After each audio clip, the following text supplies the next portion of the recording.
Back. We're back. Okay. We're back. Now let's go on better news, John. Enough of this downer stuff and vote no. But let's vote. Let's talk about California here. Well, what do we have on the initiative front? Remember we had about... You mean better than this lemon kush I'm smoking right here? Nothing could be better than that. Yeah. Except the fact that there's no initiatives this year. What? That would be better.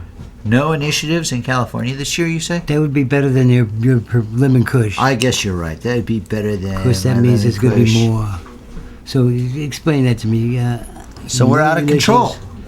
We're out of control completely. The other control freaks have lost their initiative drive, have pluttered and spent money, I'm sure, on a lot of consultants. A lot of things. Oh, yeah. Consultants, A lot I'm of sure. shopping. Because the wording to some of these people, reads just like out of consultant's handbook. We were against, just for our listeners, we were opposed to all the initiatives that were out in California. If anything made sense, we would have done it. We would not be against it. It's hard for us to be against the marijuana initiative because we're people that love marijuana and we hate this war.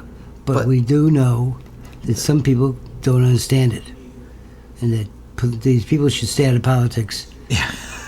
And I think that's putting it bluntly. They're just stay out. It's like my mother. She voted to caucus because she thought it was Italian. Yeah. And she thought it was Greek. It didn't matter. He looked at that.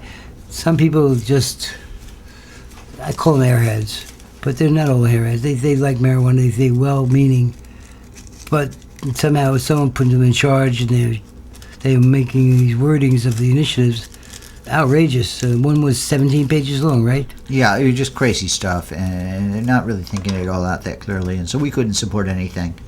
And in fact, we were fighting a few of them tooth and nail just because they were actually, the ASA initiative got $1.2 million. Yeah. That's a lot of money to raise in just a couple of weeks. That's terrifying. They could do that. They could have done it. They might have been able to do it. And they had the class, at least, and the decency to call the show over, and then it just save everybody the stress of fighting it on. Now, what they're going to do, they are still the one to watch for, is they're going to try to take that and follow it into the state legislature as what they call the Amiano bill this year. No. Yeah. Using Tom for this. But there are a couple of benefits, and one is that it doesn't have the tax thing involved at all. There's no 2.5% statewide cannabis tax under this. That's a good thing because that limits it when they limit how much money goes in. It's good. And if it's done through the state legislature, its ability to overrun 215 is non-existent. Right. So I don't mind that as much. I mean, if they want to do this there and Tom wants to carry their bill, God bless them all. I mean, whatever. That's not the same thing as an initiative which can endanger 215. So now we're looking at blue skies. We're looking at clear sailing for the next 2 years. Nobody is screwing with Prop 215. Not blue skies at dispensary, no. I know. Richard Lee's fiasco last year really divided the community. And these would have, if they had made it, divided the community again. Yeah. They might have made it, might not have made it. If they made it, we'd been in trouble because they created so many restrictions. They think we need to be controlled. They're control freaks that every step of the way, from the plant to the seed in the ground to how many puffs you can have a day, it would have been controlled. Yeah, I agree with you. It's just incredible. I don't like being controlled. I'm not voting, if you say control John Entwistle and put it on the ballot, I'm voting against that. And I hope some of you I have my own private controls, but join me on that. I think you're the best judge of your control.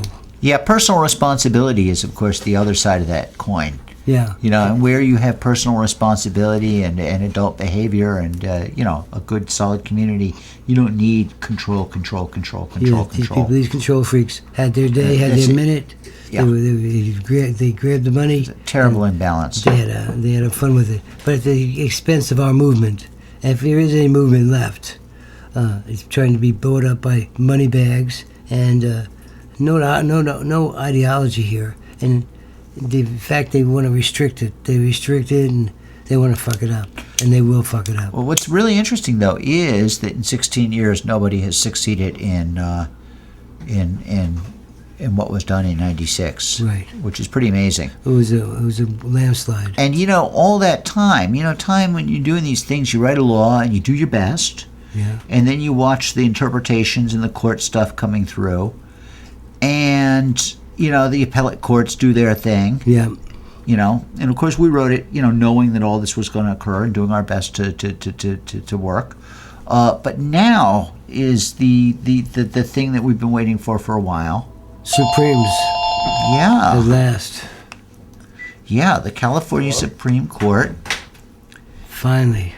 The California Supreme Court's doing a massive review of a lot of these local laws, superficially around dispensaries, but it's a big review of Prop 215 and whether it's a state law or it's a local law.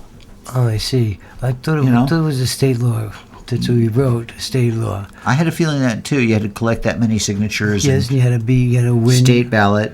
Yeah, you had to. Yeah. I thought we were changing state law, but now there's these zoning restrictions that I think are being used punitively against people that smoke marijuana. Yeah.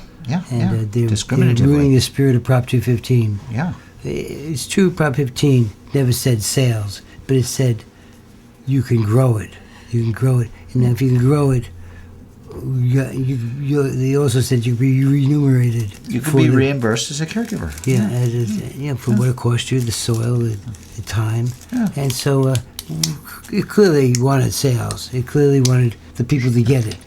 Not the expensive prohibition prices. But they wanted the people to get it. Oh, they wanted like strawberry stands. You got a farm and you set up the stand and on you go. Yeah, you get your strawberries. Send a couple cases to every city in the state. It's really a safe drug. Yeah. It's as easy as safe as strawberries. Yeah. Which could be even worse because it could be pesticides.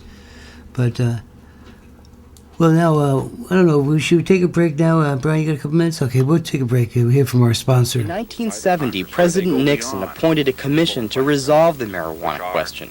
But even before the commission released its report, Nixon had made up his mind. As you know, there is a commission that is supposed to make recommendations to me about this subject. And in this instance, however, I have such strong views that I will express them. I'm against legalizing marijuana. Even if the commission does recommend that it be legalized, I will not follow that recommendation.